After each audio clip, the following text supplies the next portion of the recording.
موسیٰ علیہ السلام کو دیکھتا تو دیکھتا ہی رہ جاتا اور موسیٰ علیہ السلام پر فدا ہو جاتا۔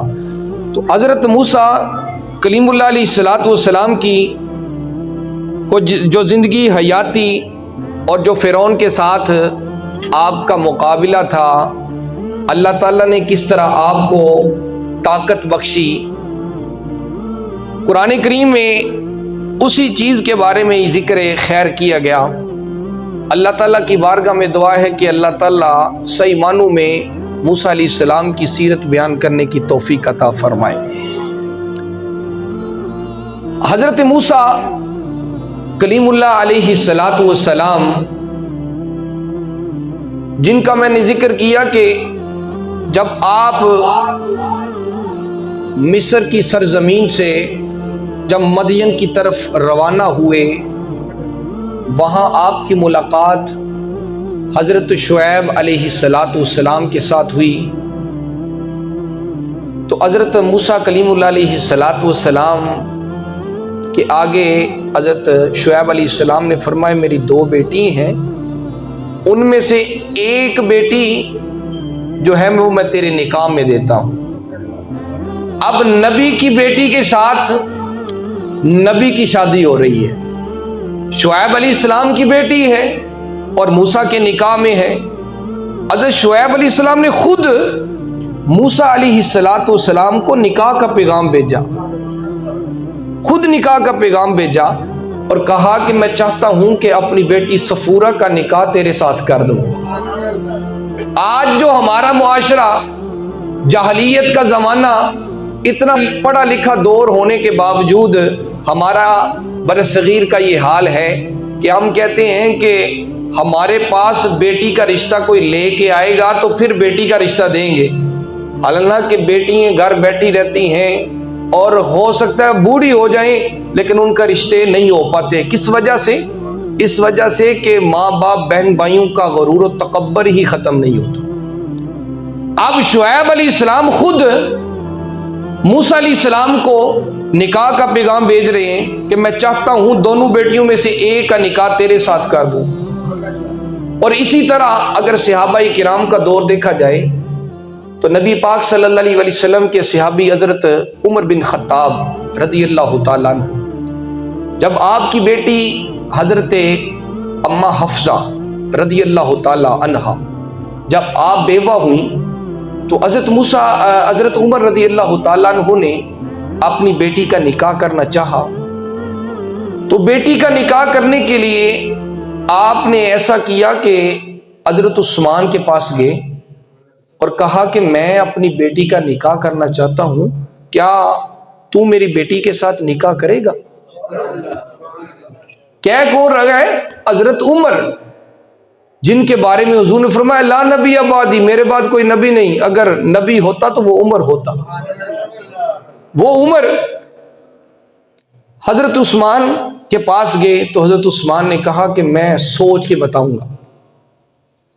یہ نہ ہوا کہ تھا کہ عثمان نے میری بیٹی کے لیے انکار کر دیا ہے، کہا سوچ کے بتاؤں گا، مجھے کون سی ضرورت پڑی ہے عثمان سے پوچھنے کی؟ نہیں، بلکہ دوبارہ پھر حضرت عثمان کے پاس گئے۔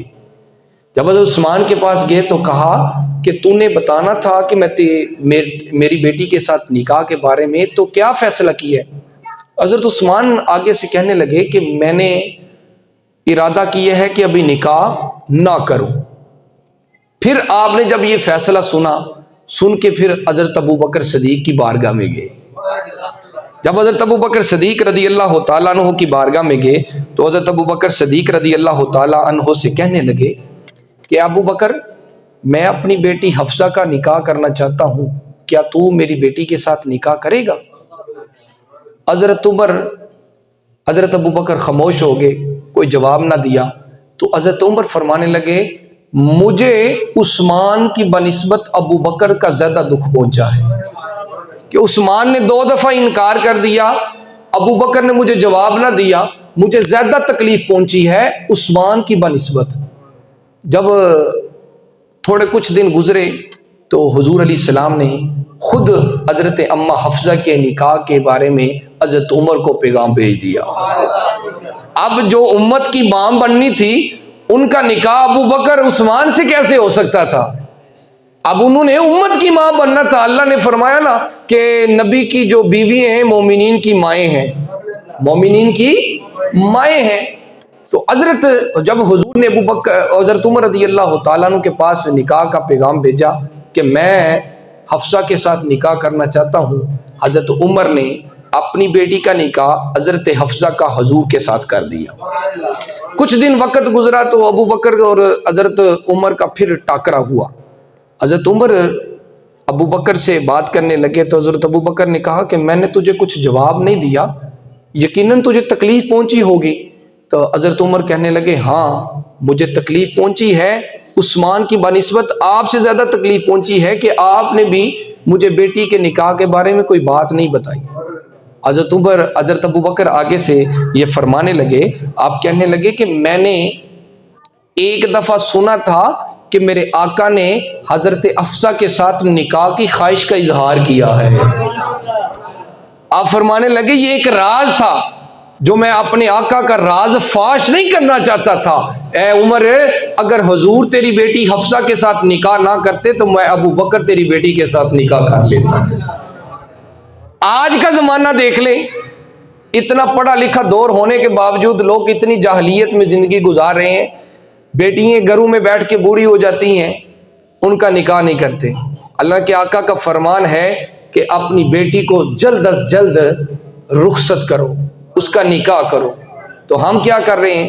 بیٹیاں گھروں میں بیٹھی ہیں اور اسی غرور و تکبر میں ہم کسی کے ساتھ نکاح کی بات نہیں کرتے کہ یار ہم بیٹی والے ہم کیوں کریں، جس نے آنا ہمارے پاس آئے. اور بھائی کبھی ہم نے انبیاء کی سیرت کو پڑھا، کبھی ہم نے انبیاء کی شریعت کو پڑھا، ان کی زندگی کو پڑھا؟ کیا ہم نے اپنے نبی کے صحابہ کی زندگی کو پڑھا کہ ان کا طریقہ کار کیا تھا، ان کی زندگی کے احوال کیسے تھے؟ نہیں پڑھے. اگر ہم نے اپنے انبیاء علیہ السلام اور بالخصوص اپنے آقا کی سیرت کو پڑھا ہوتا، اپنے نبی کے صحابہ کی سیرت کو پڑھا ہوتا، تو پھر آج ہم اس دنیا میں غفلت کی زندگی نہ گزارتے. تو اس لیے حضرات ذی وقار، آج جو دور حاضر کی یہ ضرورت ہے کہ ہم اپنے آقا کی سیرت کو پڑھیں، اپنے آقا کی ازواج کی سیرت کو پڑھیں، اور اپنی بیٹیوں کو بھی سیدہ زہرا پاک سلام اللہ علیہا کی سیرت کے بارے میں بتائیں. اگر وہ سسرال میں جا کے پریشان ہوتی ہیں، بجائے سسرال کے والوں کے ساتھ لڑنے کے بجائے آپ ان کو سیدہ زہرا پاک کی سیرت پڑھائیں، ان کو بتائیں کہ سیدہ پاک نے ایسے زندگی گزاری ہے، حضور کی ازواج نے ایسے زندگی گزاری ہے، حضور کی بیٹیوں نے ایسے زندگی گزاری ہے. جب وہ ان پاک اور مقدس ہستیوں کی زندگی کا مطالعہ کریں گی تو پھر اس دنیا میں وہ کبھی بھی ناکام نہیں ہوں گی. تو حضرات ذی وقار، میں حضرت موسیٰ کلیم اللہ علیہ السلام اور حضرت شعیب علیہ السلام کا ذکر خیر کر رہا تھا. حضرت موسیٰ کے ساتھ جب حضرت شعیب علیہ السلام نے اپنی بیٹی صفورہ سلام اللہ علیہا کا نکاح کر دیا، نکاح ہو گیا. حضرت موسیٰ کلیم اللہ علیہ السلام حضرت شعیب علیہ السلام کے پاس گئے اور کہا کہ مجھے اجازت دیجئے، میرا دل کرتا ہے کہ میں مصر کی سرزمین پر اپنی والدہ کے پاس چلا جاؤں.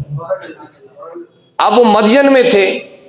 کہا کہ میری ماں میری راہ دیکھ رہی ہوگی، میرا دل کرتا ہے کہ میں اپنی ماں کی خدمت میں حاضر ہوں اور ان کی خدمت کروں. حضرت شعیب علیہ السلام کے پاس 10 سال گزارنے کے بعد اجرت پر آپ نے حضرت شعیب علیہ السلام کی بکریاں چرائیں، اور پھر والدہ کی محبت کی تڑپ میں آپ نے شعیب علیہ السلام سے اجازت طلب کی. شعیب علیہ السلام نے اجازت دی اور فرمایا ٹھیک ہے آپ مصر چلے جائیں. اور ماں کی محبت تھی، ماں کا پیار تھا، ماں کا عشق تھا. آج دور حاضر میں دیکھیں کہ ہم ماں باپ کی اس طرح قدر کر رہے ہیں، ہم اس طرح ان کی عزت، ان کا احترام کر رہے ہیں. قرآن تو کہتا ہے اف ولا تنہرہما، ماں باپ کے سامنے اف بھی نہ کرو. اور اف کی تعریف کیا ہے کہ کوئی ماں باپ اگر اولاد سے کوئی بات کہے تو اولاد پر وہ گرا گزرے، اس کو پسند تو اولاد زبان سے کچھ نہ بولے، اس کے ماتھے پر بال آ جائے تو سمجھ لیں یہ اف کی تعریف ہے. تو اللہ نے تو فرمایا اف ولا تنہرہما، ان دونوں کے سامنے اف بھی نہ کرو۔ ماں کا بھی ذکر ہوا، باپ کا بھی ذکر ہوا۔ اللہ کی بارگاہ میں دعا ہے کہ اللہ ہمیں بھی اپنے والدین کا ادب و احترام کرنے کی توفیق عطا فرمائے۔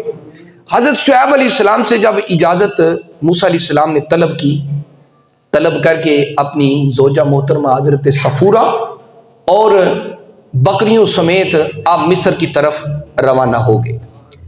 جب مصر کی طرف حضرت شعیب علیہ السلام اپنی بیوی کے ساتھ روانہ ہوئے تو سخت سردی کا موسم تھا۔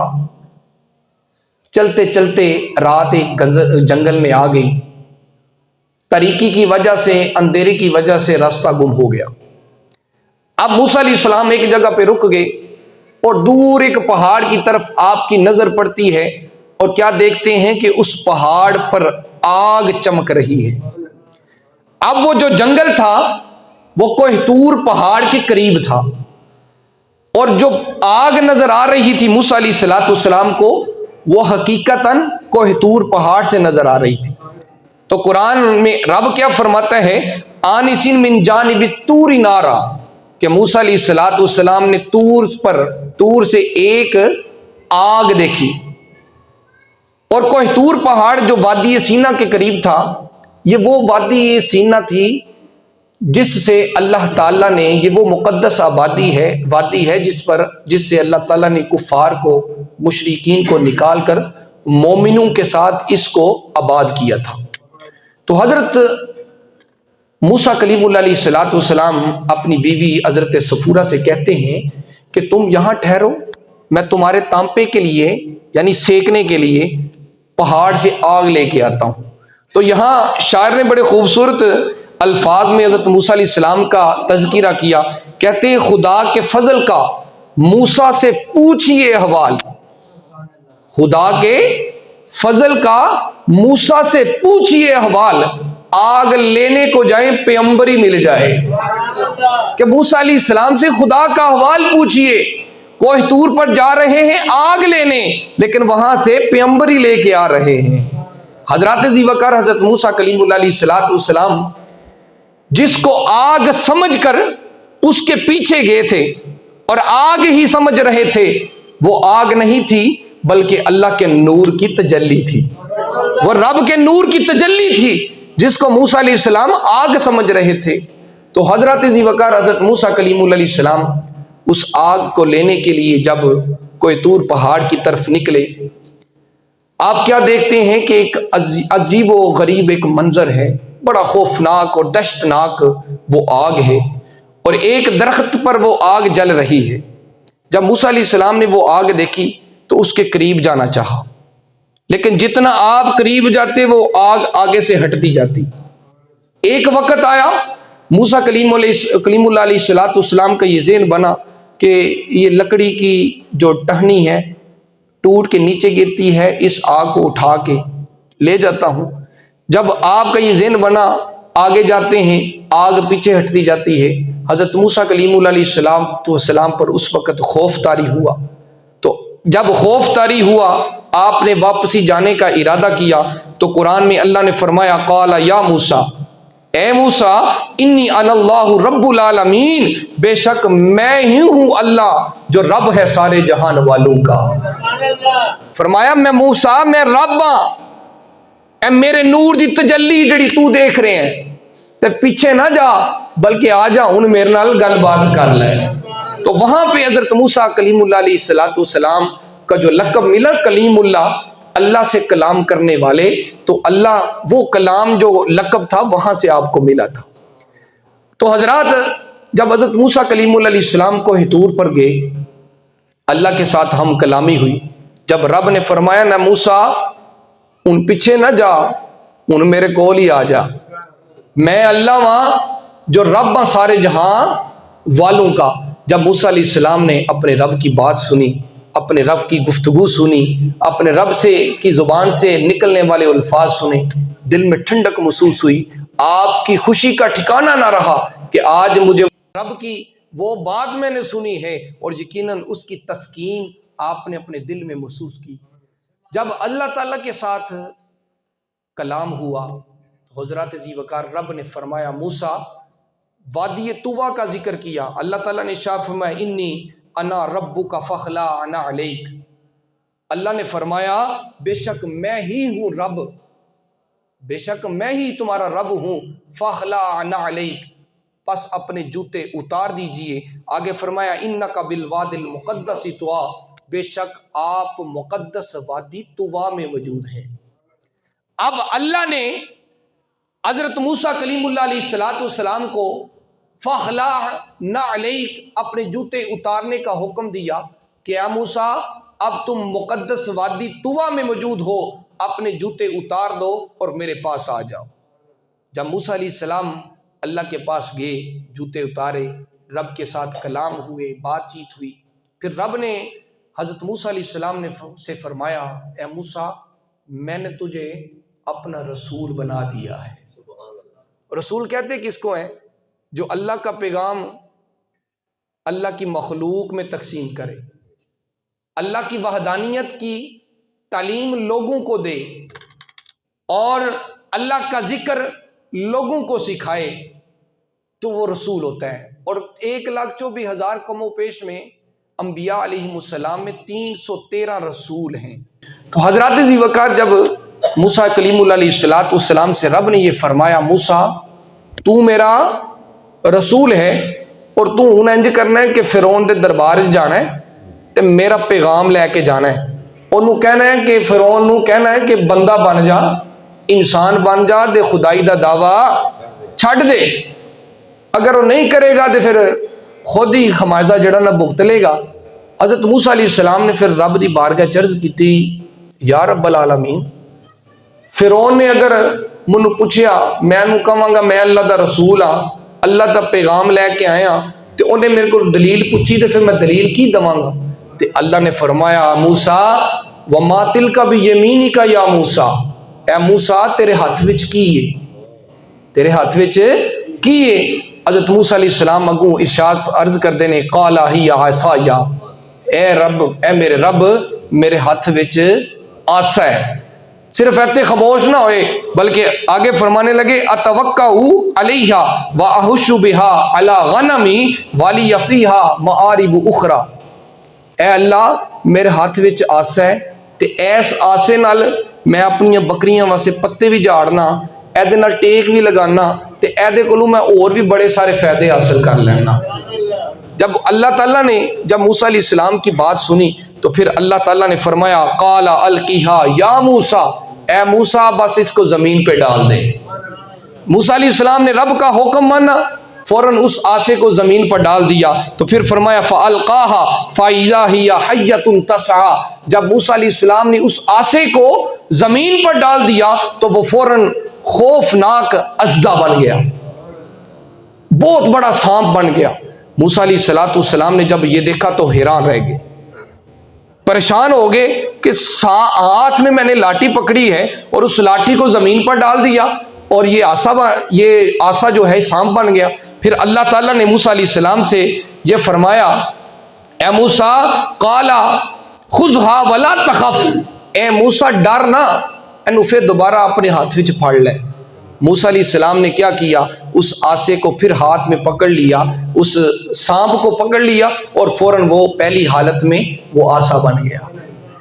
یہ معجزہ تھا موسیٰ علیہ السلام کا۔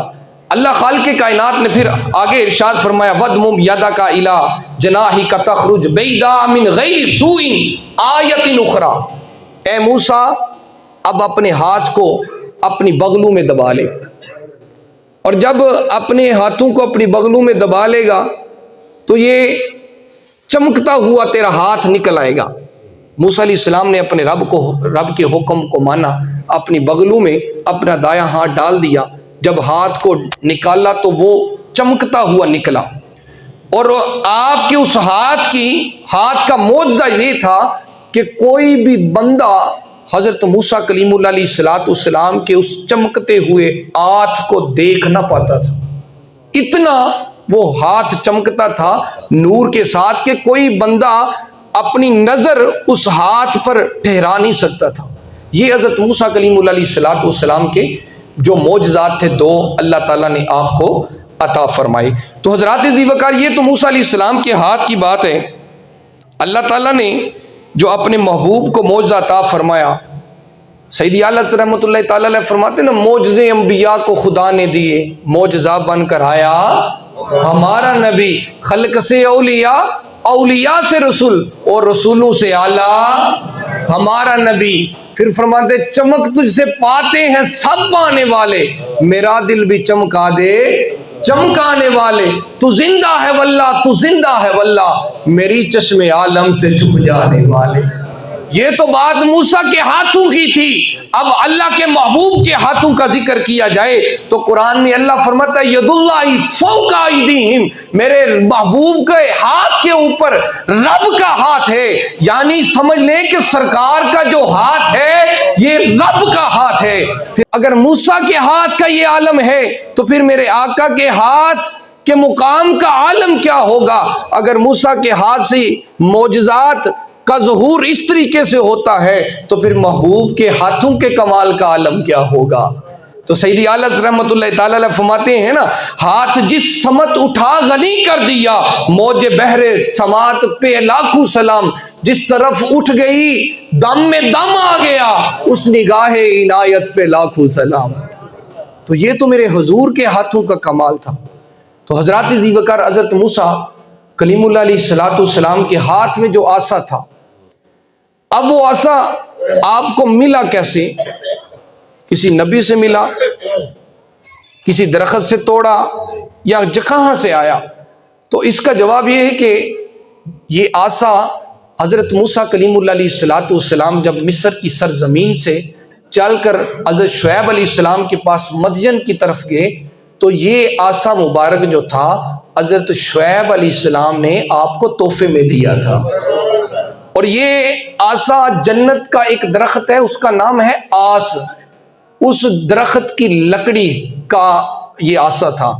تو سب سے پہلے حضرت آدم علیہ السلام اس عصے کو جنت سے جب دنیا میں تشریف لائے تو اپنے ساتھ اس آس کی لکڑی کے اس ڈنڈے کو، عصے کو اپنے ساتھ لے کے آئے تھے، اور یہ منتقل ہوتا ہوا حضرت شعیب علیہ السلام کے پاس آیا تو حضرت شعیب علیہ السلام نے جب حضرت موسیٰ آپ کی بکریاں چراتے تو اپنا یہ عصا حضرت موسیٰ کو تحفے میں دیا۔ اب اس عصے کے کمالات وہ یہ تھے کہ اس کے اوپر دو شاخیں تھیں جو اندھیرے میں روشن ہو جاتی اور موسیٰ علیہ السلام کو رستہ دکھ جاتا۔ اس عصے کی برکت سے یہ تھی کہ حضرت موسیٰ کلیم اللہ علیہ السلام جب رات کو سوتے، یہ سانپ بن کر حضرت موسیٰ علیہ السلام کی حفاظت کیا کرتا۔ یہ وہ عصا تھا جب حضرت موسیٰ کلیم اللہ علیہ السلام کی قوم 12 حصوں میں بٹ گئی تو آپ نے ایک پتھر پر اپنے اسی عصے کو مارا اور اس سے 12 چشمے جاری ہو گئے۔ اسی عصے کی برکت سے موسیٰ کلیم اللہ علیہ السلام جو ہے وہ رات کو روشنی عطا ہوتی، آپ کو رستہ دکھ جاتا اور آپ کی حفاظت کرتا۔ اور اس کا سب سے بڑا جو معجزہ حضرت موسیٰ علیہ السلام کے ہاتھ سے ظہور ہوا وہ یہ تھا کہ جب موسیٰ علیہ السلام فرعون کے دربار میں اللہ کے پیغام کو لے کر گئے تو موسیٰ علیہ السلام نے فرعون سے کہا کہ میں اللہ کی وحدانیت کا اعلان کرنے آیا ہوں اور تو بندہ بن جا، انسان بن جا اور خدائی کا دعویٰ چھوڑ دے۔ آگے سے فرعون بڑا غرور و تکبر والا تھا، وہ کہنے لگا تو وہی ہے جو میرے محل میں جس کی پرورش ہوئی، پلا پوسا ہے، اور آج تو مجھے باتیں بتا رہا ہے۔ حضرت موسیٰ کلیم اللہ علیہ السلام نے جب یہ بات سنی، آپ نے فرمایا بات غور سے سن اور مجھ سے ادب سے بات کر، میں اللہ کا نبی ہوں۔ موسیٰ علیہ السلام تھے جلالی پیغمبر، اللہ کے جلالی پیغمبر تھے، بڑے غصے میں کہنے لگے میں اللہ کا نبی ہوں، اللہ کا رسول ہوں، لہٰذا مجھ سے ادب سے بات کر، احترام سے بات کر۔ موسیٰ علیہ السلام نے جب یہ فرمایا نا تو آگے سے فرعون موسیٰ علیہ السلام سے کہنے لگا اگر تو اللہ کا رسول ہے تو پھر مجھے بتا کوئی معجزہ، کوئی دلیل، کوئی بتا کہ واقع پتہ چلے تو اللہ کا نبی ہے۔ تو پھر قرآن فَأَلْقَى عَصَاهُ فَإِذَا هِيَ ثُعْبَانٌ مُبِينٌ، حضرت موسیٰ علیہ السلام نے اپنا آسا ڈال دیا اور اچانک وہ بہت بڑا اژدھا بن گیا۔ جب فرعون نے دیکھا تو ڈر گیا، خوف کے مارے کانپنے لگا۔ موسیٰ علیہ السلام نے فرمایا یہ رب کی طرف سے مجھے معجزہ ملا ہے، اور یاد رکھ اگر تو اپنی ان کاموں سے باز۔ جب موسیٰ کلیم اللہ علیہ السلام نے فرعون کو ڈرایا، اللہ کے خوف کا بتایا، تو فرعون ڈر گیا۔ اس نے کہا موسیٰ علیہ السلام سے کہ مجھے کچھ دنوں کی مہلت دی جائے تاکہ میں اپنے وزراء سے، اپنے مشیروں سے بات کر سکوں، اور اس بارے میں بات کر کے تیرے ساتھ پھر میں مطالبہ کروں گا جو بھی بات ہوئی۔ تو حضرت موسیٰ کلیم اللہ علیہ السلام نے وہ وقت دیا۔ فرعون کے اس دور میں ایک میلہ لگتا تھا، دور دراز کی جو سلطنت تھی لوگ تھے بڑے بن ٹھن کر اس میلے میں آتے۔ فرعون نے اپنے وزراء سے مشورہ کیا کہ موسیٰ کہیں سے چمکدار کوئی عصا لے کے آگے ہیں، وہ اسادہ بن جاتا ہے۔ اب اژدھا وہ کتنا بڑا بن جاتا ہے، سب کتنا بڑا کہ جب فرعون کے دربار میں حضرت موسیٰ علیہ السلام نے اس عصے کو ڈالا، وہ اتنا بڑا اژدھا بن گیا، 1.5 میل تک اس کا قد تھا، اتنا بڑا۔ اور اس کے جبڑوں کا یہ عالم تھا کہ ایک جبڑا اس کا زمین کے اوپر تھا اور دوسرا جبڑا اس کا فرعون کے محل کی سب سے اوپر والی دیوار پر تھا، اتنا بڑا اسادہ تھا۔ تو سمجھ لیں آج ابھی کے حساب سے لگانا ہے تو پلکوں کا حساب لگا لیں کہ یعنی اتنا بڑا اس کا منہ تھا۔ خود حساب لگا لیں کہ جو بندہ اس سام کو دیکھے گا، اس اژدھے کو دیکھے گا تو ڈر کے خوف کے مارے کانپے گا کہ اور کیا کرے گا۔ پھر حضرت موسیٰ کلیم اللہ علیہ السلام کے پاس عصا کتنا تھا؟ آپ کے قد کے برابر 10 ہاتھ وہ عصا تھا، لیکن جب نیچے گرایا کمال کس کا تھا؟ نہ پہلے وہ کسی اور نبی کے ہاتھ پر اس سے کرامات کا ظہور ہوا، نہ موسیٰ علیہ السلام کے زمانے میں ہوا۔ جب موسیٰ علیہ السلام اس کو ہاتھ میں لیتے تو اس سے کمالات کا ظہور ہونا شروع ہو جاتا۔ تو کہتے ہیں کہ عصے کے کمالات کے لیے موسیٰ علیہ السلام کا ہونا ضروری ہے۔ تو حضرات ذی وقار پھر حضرت موسیٰ کلیم اللہ علیہ السلام کا جو مقابلہ فرعون کے ساتھ ہوا وہ انشاءاللہ العزیز اگلے جمعے یہ مختصر سا بیان ہوگا، اور جس طرح آپ کا مقابلہ ہوا اور جس طرح فرعون کی موت ہوئی انشاءاللہ اگلے جمعے بیان ہوگا۔ اللہ خالق کائنات کی بارگاہ میں دعا ہے کہ اللہ تعالی ہم سب کو عمل کی توفیق عطا فرمائے۔